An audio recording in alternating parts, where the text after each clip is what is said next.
मु पेंड्रा प्रसाद नायक Umarkot municipality 8 number ward मुझे शहर जन समाजसेवी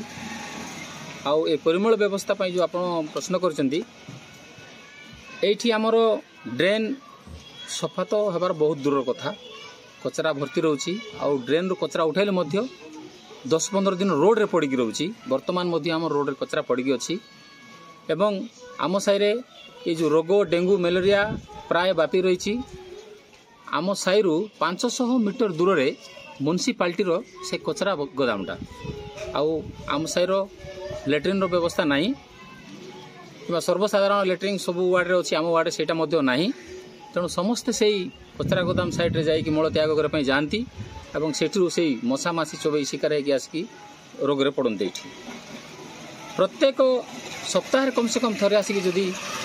म्युनिसिपालिटी तरफ आमर फिनाइल पकई था कि ब्लीचिंग पकई आम साइर लोक रोग बेदर टिके दूरे रही था। स्कूल परिसर में देखु पूरा ड्रेन जाक पैक अच्छी स्कूल सामना रे एबे मध्य कचरा गदा होगी रही स्कूल सामना को आसिकी म्युनिसिपालिटी द्वारा सफा सुतरा करवा थिला किंतु सीधा मध्य हो पार ए विषय आम प्राय प्रशासन को जन था सरकार नाराबाजी दौरान जे अगस्ट 1 रु सेप्टेम्बर 30 पर्यंत आमर स्वास्थ्य सचेतन किंतु ये सब जिनस सबू किसी उमरकोट म्युनिसिपालिटी फेल मार्ची कौन कहे विषय मो ना अशोक पाड़ी एडवोकेट अच्छी उमरकोट बाहर एडवोकेट प्रैक्टिस कर उमरकोट सानिटेसन कहवा कहले बड़ दुर्व्यवस्था अच्छी गत देखु वर्षे 1.5 वर्ष पखापाखि है जो ये नूतन भाव में गोटे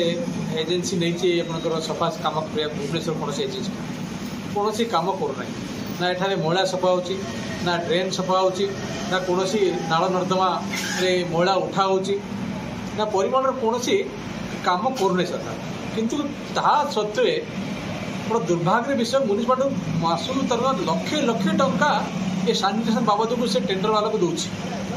पाखापाखि अनुमान 20-30 लाख ऊपर ही खर्च हो मासिक किंतु वर्कआउट कौन जीरो आहरी बड़ा आश्चर्य लगुच म्युनिसिपालिटी प्रमुख काम हो कि आम उमरकोट नगर टी केमती स्वच्छ परिमल रखा केमती लोक को रोग दूरे रखा ये काम हो म्युनिसिपालिटी आप देखिए आम डेंगू बोले उमरकोट आसी केवे जान ना आज पर्यटन किंतु 8 नंबर वार्ड में प्राय संख्या अधिक डेंगू एफेक्टेड लोक बाहर गुलपाटार एफेक्टेड लोक बाहर मशा तेल पकाऊ ना ब्लीचिंग पाउडर ना आज पर्यटन बुझीपारे म्युनिसिपालिटी जहाँ प्रमुख काम सफा करवा आप रास्ता चाड़े लाज लगे कि आम उमरकोट एमती उमरकोट रोचु म्युनिसिपालिटी होगी पाखापाखि 2014 बोधे 13 ना 14 म्युनिसिपालिटी 10 वर्ष पाखापाखि म्युनिसिपालिटी होगी गलानी पैसा अजस्र खर्च है किंतु कौन फल सफा सुतरा रखा म्युनिसिपालिटी अंशग्रहण कर पदक्षेप नहीं पार सरकार आम सरकार घोषणा कर 30 अगस्ट रु 1 सेप्टेम्बर पर्यंत परिमल पूरा ओडिशा सारा सब परिमल व्यवस्था रखा परिमल करवा किंतु ये म्युनिसिपालिटी वर्तमान ये दिगरे कौन सचेतन होबारे आग्रह देखो ना बड़ा दुखर विषय आहरी कहवा कथा कि जो एजेन्सी नहीं भुवनेश्वर एजेन्सी परिमल व्यवस्था मासिक लक्षाधिक टंका नौ तार टेंडर किसी शर्त रहे कि शर्त रहे कि परिमल व्यवस्था कर साफ सफाई रहे किंतु बड़ा आश्चर्य लगे कि टेंडर कौन शर्त को ये एजेन्सी मानु ना अथच आ ना टेंडर बिल विभाग मासक मास आपको बिल प्रदान करा मोर बिल्कुल आग्रह रही म्युनिसिपालिटी को कि ये जो एजेन्सी अच्छी ताकू ब्लैक लिस्ट करा जाओ आउ जमती ये भविष्य में कौन सी उमरकोट ना जदि जो जगह भी से कम से ओडिशा जगह रहा कौन जगह टेंडर ये भागीदारी न हो पारू ये प्रकार आग्रह म्युनिसिपालिटी